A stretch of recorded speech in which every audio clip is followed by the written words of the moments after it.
They say betrayal cuts deepest when it comes from the one you love most.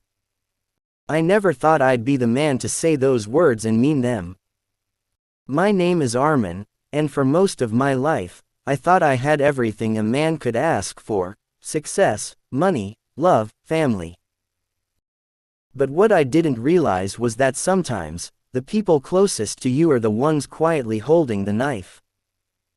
It all started with a mistake. A small one, a message on a phone. Just one glance at the wrong time, and everything I believed in crumbled. Let me take you back. I was 28 when I met Anaya. At the time, I was already doing well. I had just sold my second startup, a tech platform that took off faster than I'd ever imagined. Millions were pouring into my accounts, but none of it mattered. I was alone, living in high-rise apartments, flying first class, sipping champagne, but alone. Then came Anaya. She was graceful, intelligent, and unaffected by the world I lived in. At least that's what I thought. She worked in interior design, came from a modest family, and had this quiet charm that disarmed me completely. She didn't care about my money, or she pretended not to. That's what made her different. Or maybe I just wanted to believe she was. We fell fast. Within a year, we were married. The ceremony was quiet, just 40 people on a private estate in Udaipur. I wanted something small, something real. Something that would last. And for a while, it did. The next few years were a dream. We traveled the world: Santorini, Kyoto, the Amalfi Coast. We laughed like teenagers, held hands in hotel corridors, raised toasts under chandeliers. We had 2 children, Aeon and Myra.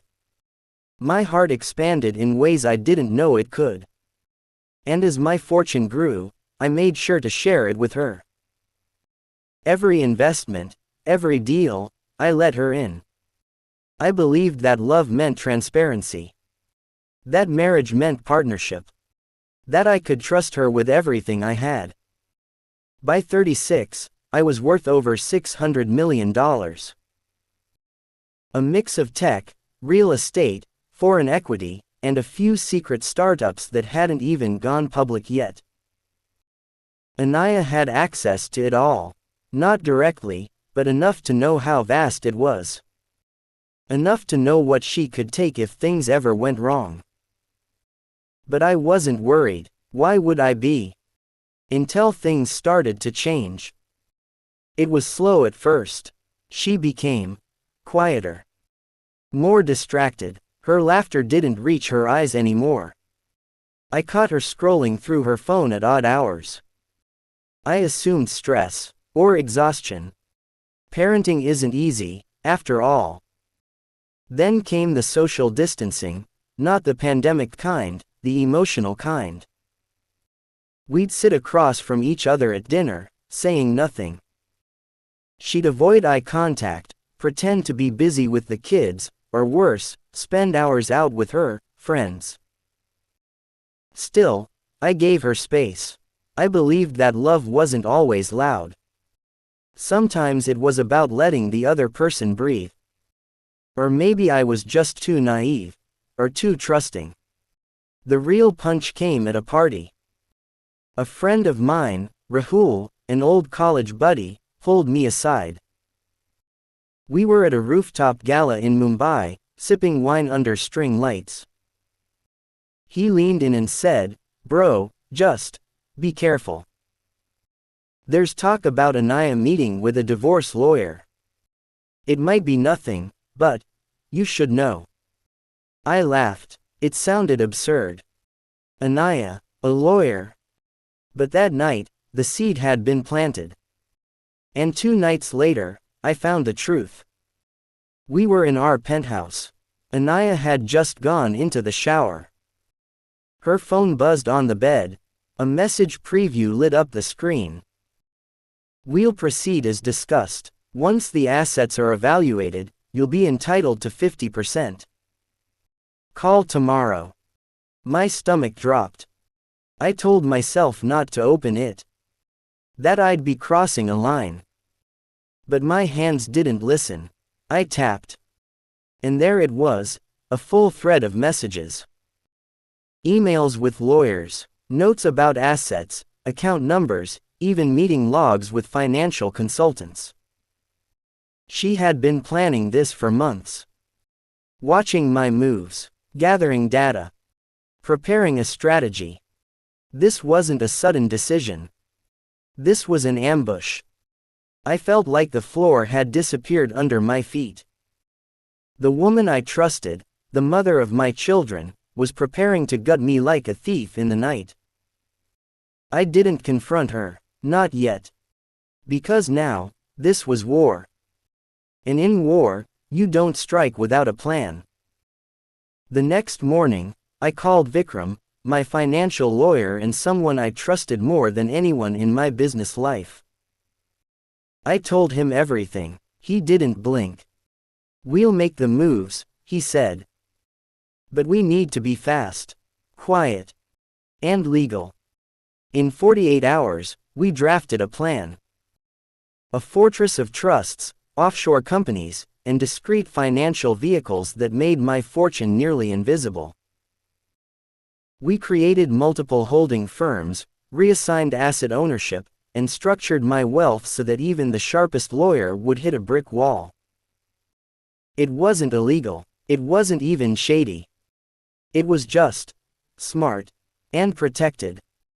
By day 6, over $300 million was out of her reach. By day 9, another $200 million had been shifted. By day 12, 94% of my entire net worth was beyond legal division. I kept smiling at dinner. I laughed at her jokes. Kissed her on the forehead before bed. All the while knowing she was 2 weeks too late. On day 14, she struck. She sat me down in the living room. Her face was a mask of sorrow. She started with, "I love you, but I need to be honest." I already knew what she would say. "I want a divorce," she said softly. "I've felt this way for some time, and I didn't want to hurt you, but..." I nodded, pretended to be surprised. Hurt, confused. She listed her demands. She wanted the Beverly Hills property. Half the assets, primary custody, monthly spousal support, a share in my company's future earnings. I simply said, "I need time to process this." And I walked away. That night, Vikram emailed her lawyer a polite reply. "Our client holds no divisible marital assets under joint ownership or accessible valuation." Her lawyer didn't understand. They demanded documents. We sent them. Legal, ironclad. She had nothing. The next morning, Anaya stormed into my office. I had never seen her so furious. "What did you do, Arman? You transferred everything." I didn't shout. I didn't argue. I said, "You plan to betray me." "I just moved first." She broke down, screamed, then cried. Collapsed onto the floor. But I felt nothing. No guilt. No regret, only calm. The divorce dragged on. She fought with every trick in the book, but got nothing beyond the prenup's minimum. Just a home, a modest allowance, and limited access to the kids. Eventually, she gave up. I kept full custody. She didn't protest much. Maybe she felt guilty. Maybe she just wanted out. The media never got wind of the truth. No leaked headlines. No gossip columns. Just silence. And I rebuilt. Stronger. Wiser. Lonely, but at peace. People always ask me, "Do you regret it?" Yes. And no. Yes, I regret trusting someone who was wearing a mask. But no, I don't regret protecting what I built. Because this story isn't just about money. It's about betrayal, about intuition, about knowing when to stay quiet, and when to strike. If you're listening to this and your heart feels uneasy, listen to it. Don't ignore the signs. Don't wait until it's too late. Love is sacred, but your legacy, your life's work, that's sacred too. In the end, Anaya walked away with a portion of my past. But I walked away with my future. And that is priceless.